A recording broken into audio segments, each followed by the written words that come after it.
నమస్కారం. రైతు రంజని ఛానల్ కి స్వాగతం.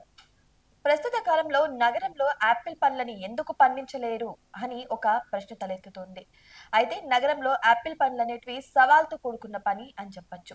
ఎందుకంటే యాపిల్ చెట్లకు చల్లని వాతావరణం అవసరం. అయితే కొన్ని ప్రత్యేక రకాలను ఎంచుకోవడం మరియు సరైన జాగ్రత్తలు తీసుకోవడం ద్వారా నగరంలో కూడా యాపిల్ పండించడం సాధ్యమవుతుంది. అయితే యాపిల్ చెట్లకు కావాల్సిన వాతావరణాన్ని ఫస్ట్ మనం చూసుకోవాలి. చలికాలం అదే చిల్లింగ్ అవర్స్ అంటారు కదా దాన్ని. యాపిల్ చెట్లకు పూత రావడానికి మరియు కాయలు కాయడానికి నిర్ణీత గంటల పాటు చల్లని వాతావరణం అంటే సుమారు 0 డిగ్రీ సెంటీగ్రేడ్ నుంచి 7 డిగ్రీ సెంటీగ్రేడ్ వరకు అవసరం ఉంటుంది. దీన్ని చిల్లింగ్ అవర్స్ అంటారు. ఈ చిల్లింగ్ అవర్స్ రకాన్ని బట్టి మారుతూ ఉంటాయి.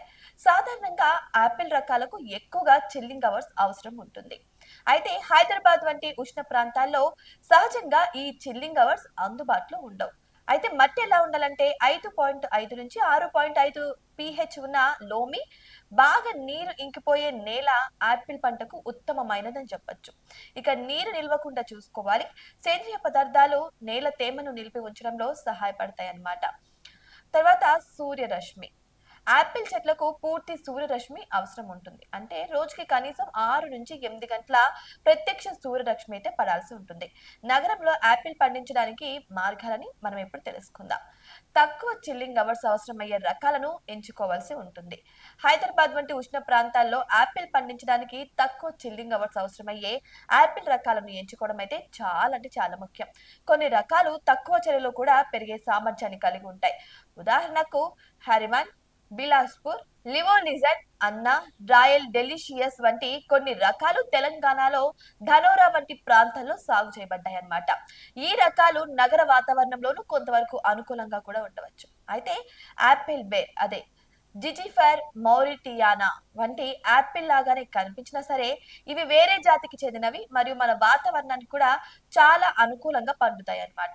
ఇక కుండీలలో లేకపోతే మిద్దె తోటలలో పెంపకం కూడా చేయవచ్చు. కుండీలు కంటైనర్లు ఉంటాయి కదా, అయితే నగరాల్లో స్థలం తక్కువగా ఉంటుంది కాబట్టి పెద్ద పెద్ద కుండీలు లేకపోతే కంటైనర్లలో యాపిల్ చెట్లను పెంచడం మంచి ఎంపిక అని చెప్పొచ్చు.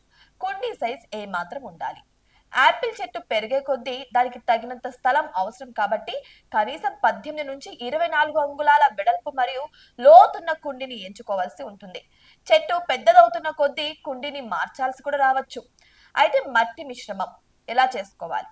సారవంతమైన బాగా నీరు ఇంకిపోయే మట్టి మిశ్రమాన్ని ఉపయోగించాల్సి ఉంటుంది. ఇది నీటిని నింపుకుంటూనే అధిక నీరు ఇంకిపోయేలా కూడా చేస్తుంది అనమాట. అంటే ఇసుక కొంచెం వర్మీ కంపోస్ట్ ఒక లేయర్ గా, ఇసుక ఒక లేయర్ గా, కోకోపిట్ ఒక లేయర్ గా, అట్లా లేయర్స్ లేయర్స్ వేసుకుంటూ వెళ్లాల్సి ఉంటుంది. తర్వాత నీటి పారుదల. కుండీలో నీరు నిల్వకుండా ఉండేలా చూసుకోవాల్సి ఉంటుంది అనమాట. అంటే దానికి డ్రైనేజ్ హోల్స్ అనేటివి ఏర్పాటు చేసుకొని చూసుకోవాలి కుండీకి. క్రమం తప్పకుండా నీరు పోస్తూ ఉండాలి. ముఖ్యంగా ఎండాకాలంలో మట్టి ఎండిపోకుండా చూసుకుంటూ ఉండాలి. ఇక దీనికి కావాల్సిన ఎరువులు. యాపిల్ చెట్లకు క్రమం తప్పకుండా పోషకాలు అందిస్తూనే ఉండాలి.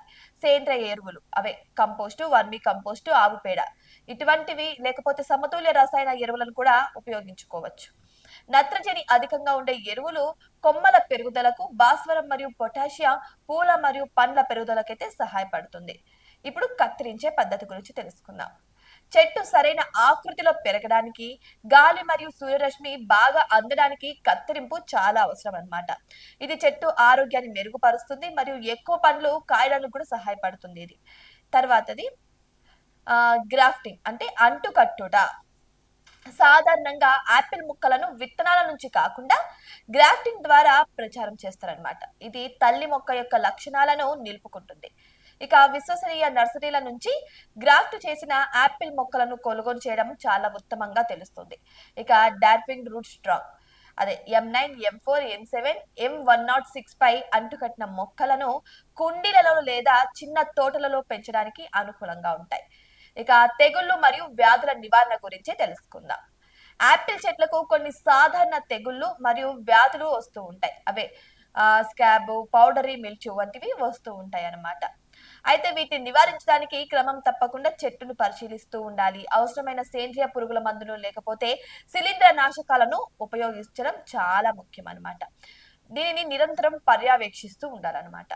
నగరంలో యాపిల్ పండించాలంటే సాధారణంగా ఉష్ణోగ్రతల కంటే కూడా తక్కువ నమోదయ్యే ప్రాంతం ఎంచుకోవడం, లేకపోతే మిద్దె తోటలలో చెట్లను చల్లగా ఉంచడానికి షెడ్ నెట్ వంటివి ఉపయోగించడం కూడా చాలా జాగ్రత్తలు తీసుకోవాల్సి కూడా ఉంటుంది. దానికి కూడా ఇట్లా చల్లని వాతావరణం అయితే క్రియేట్ చేయాలి. ప్లస్ సూర్యరశ్మి కూడా ఉండేలాగైతే మనం అక్కడ క్రియేట్ చేయాల్సి ఉంటుంది. అది లేకపోతే తోటలో కావచ్చు, మిద్దెల మీద కావచ్చు, అది మన ఆప్షన్.